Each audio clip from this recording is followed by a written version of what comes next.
Boa noite. Que nós possamos estar junto com os nossos amigos e mentores espirituais para esse bate-papo. Hoje eu pensei em não falar nada de área de saúde, essas coisas aí, falo sempre disso. Vou falar de economia, vou dar um pouquinho só, né?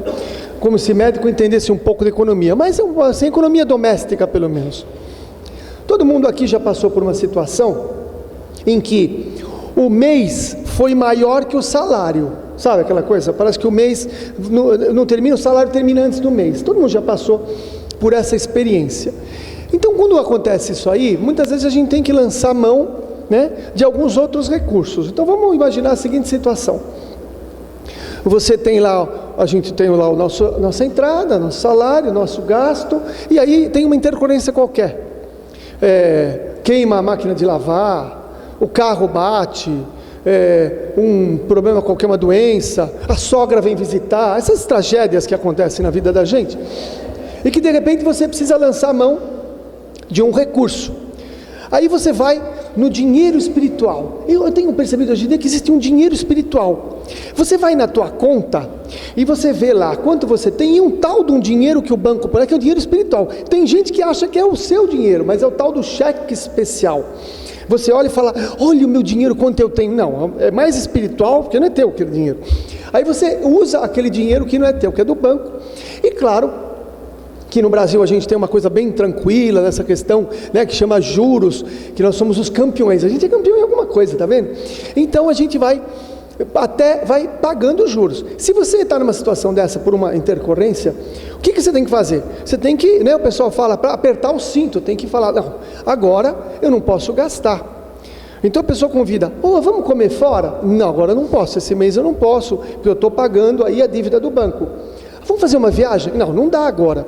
Vamos comprar os móveis novos? Agora não tem jeito. Quer dizer, você tem que limitar os teus gastos ao mínimo necessário para você poder juntar e pagar aquela dívida. Ou arrumar um dinheiro emprestado, aquele dinheiro com alguém que não vai pagar juros. Tem que fazer alguma coisa, trabalhar mais, mas tem que fazer alguma coisa para pagar. A primeira coisa que a gente faz é: eu tenho que economizar tudo. Faz sentido isso que eu estou falando? Nós estamos bem acostumados, né, com essas coisas.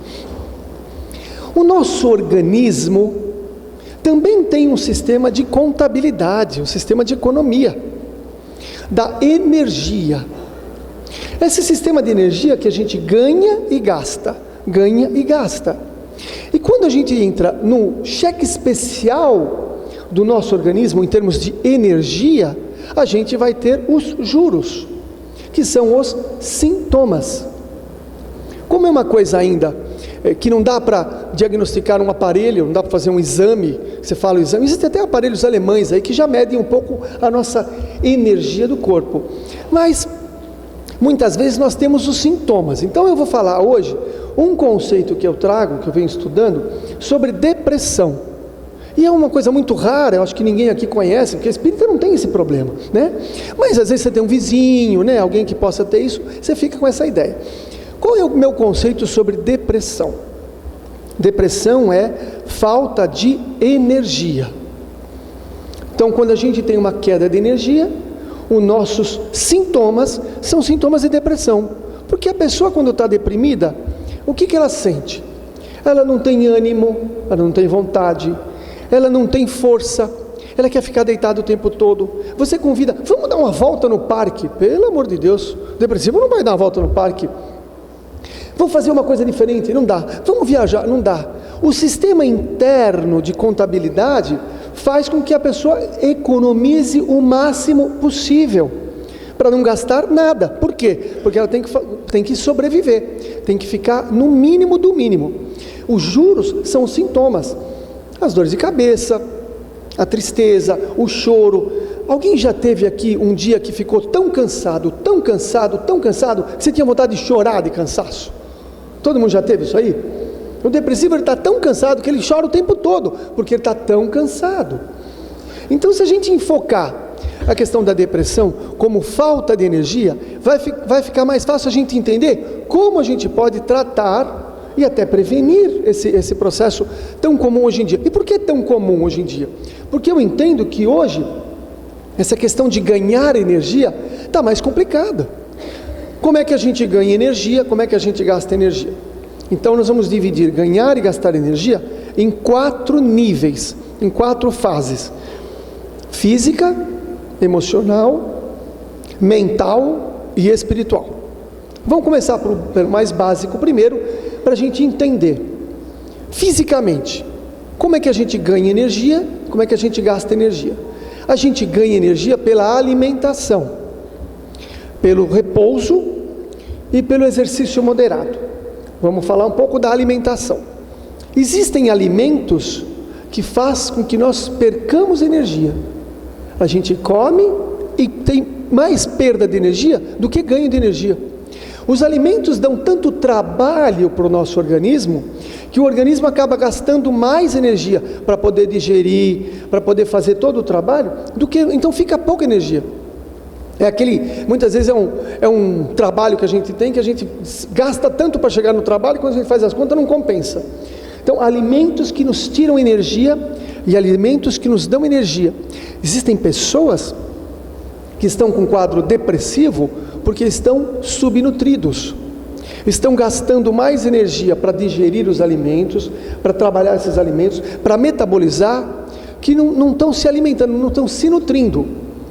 Os alimentos hoje, principalmente os mais refinados, eles são refinados. O que quer dizer refinado? Refinado quer dizer, tira o que tem de bom e deixa o que fica bonito.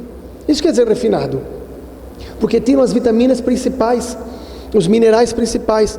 Então a gente precisa tomar cuidado com que alimentação. É muito gostoso comer o açúcar refinado, né? Um pãozinho, vou comer só massas. Essas coisas são até gostosas, mas não são nutritivas. O organismo gasta uma energia muito grande para poder digerir, metabolizar, e fica com fome, fica subnutrido. A gente sabe também, por exemplo, eu já tenho falado aqui, que o leite e os derivados do leite trazem mais desgaste para o organismo do que coisas boas, do que energia. Então a gente precisa modificar a nossa alimentação para que a gente tenha mais energia da alimentação.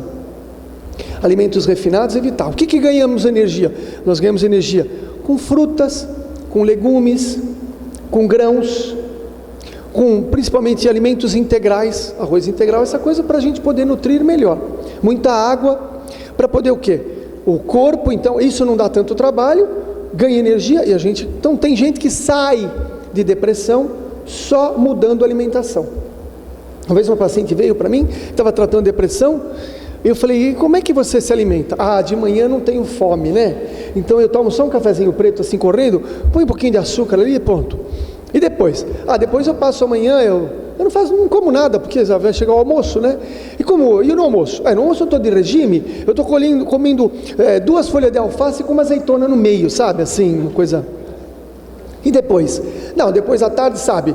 Às vezes eu tomo um chazinho para queimar a caloria, sabe como é que é, né? E à noite? Não, à noite é aquela alimentação que eu não como para não engordar.